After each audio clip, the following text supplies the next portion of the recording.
Did you know that the first genocide of the 20th century happened not in Europe, but in Africa?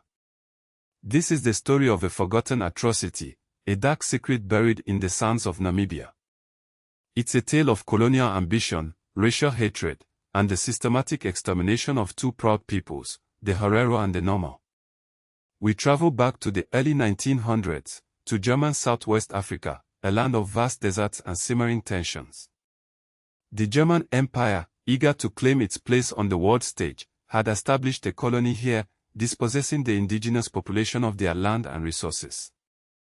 The Herero and Nama, traditionally pastoralist peoples, found themselves increasingly marginalized, their livelihoods threatened by the influx of German settlers. This simmering resentment eventually boiled over into open rebellion. In 1904, the Herero, led by Chief Samuel Herero, rose up against their German overlords. They attacked and destroyed farms, killing German settlers. This act of defiance triggered a brutal response. The German Kaiser Wilhelm II dispatched General Lothar von Trotha to crush the rebellion. Von Trotha, a veteran of colonial wars, was a man of ruthless ambition and unwavering belief in German racial superiority. He arrived in German Southwest Africa with a clear mission: to break the spirit of the Herero and Nama people, and to secure German dominance once and for all. What followed was not merely a military campaign, but a calculated act of extermination. In October 1904, von Trotha issued the infamous Vernichtungsbefehl, the extermination order. This decree was chilling in its brutality. It declared that all Herero people, armed or unarmed, would be shot on sight. Women and children were explicitly included in this order. The Herero were to be driven out of German territory, and if they resisted, they would be forced out with cannons. This was not a call for surrender, it was a declaration of genocide. German troops rounded up Herero villages, slaughtering thousands of men, women, and children. Those who managed to escape were driven into the Omahik Desert, a vast and unforgiving wilderness.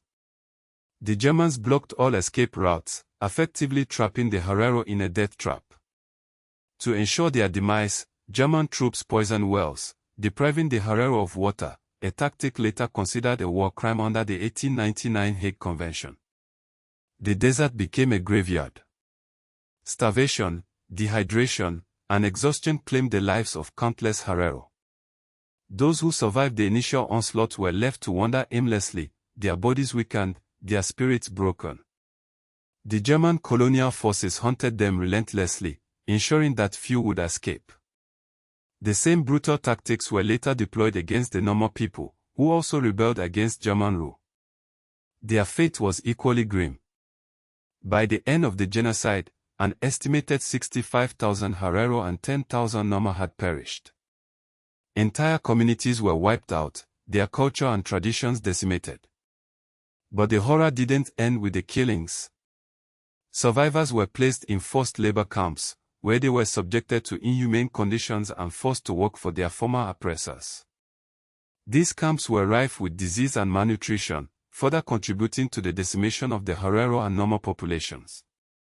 The Herero and Nama genocide remained a largely forgotten chapter of history for many years. Despite the overwhelming evidence of German atrocities, the international community remained largely silent. It wasn't until the late 20th and early 21st centuries that the genocide began to receive the recognition it deserved. Historians meticulously documented the events, uncovering the full extent of the German atrocities. They highlighted the systematic nature of the killings, the deliberate targeting of civilians, and the clear intent to exterminate the Herero and Nama peoples. In 2004, the German government officially apologized for the genocide. However, this apology was not accompanied by reparations, leaving many Herero and Nama people feeling that justice had not been fully served. The legacy of the Herero and Nama genocide continues to resonate in modern Namibia. The descendants of the victims still struggle with the trauma of their past, and the issue of reparations remains a contentious one.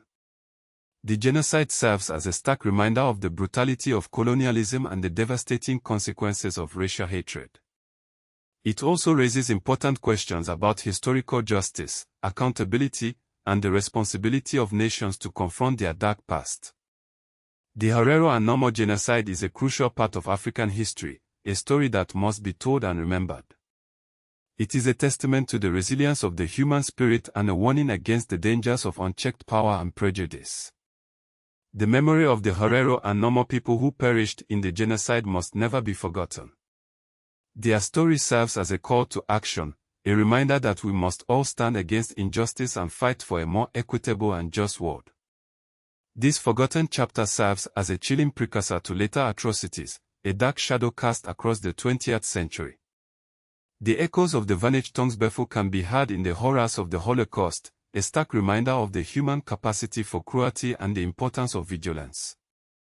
Perhaps the greatest tragedy lies in the years of silence, the decade of denial that allowed this crime to fade from public memory.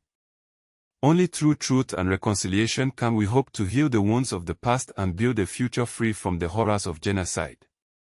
The genocide raises vital questions. Who defines genocide? When does recognition truly occur? And is acknowledgement ever enough without tangible compensation and restitution? These are the debates shaping the path to historical justice, and it's a path we must continue to walk together. The story of the Herero and Nomor genocide is a story of loss and suffering, but it is also a story of resistance and resilience.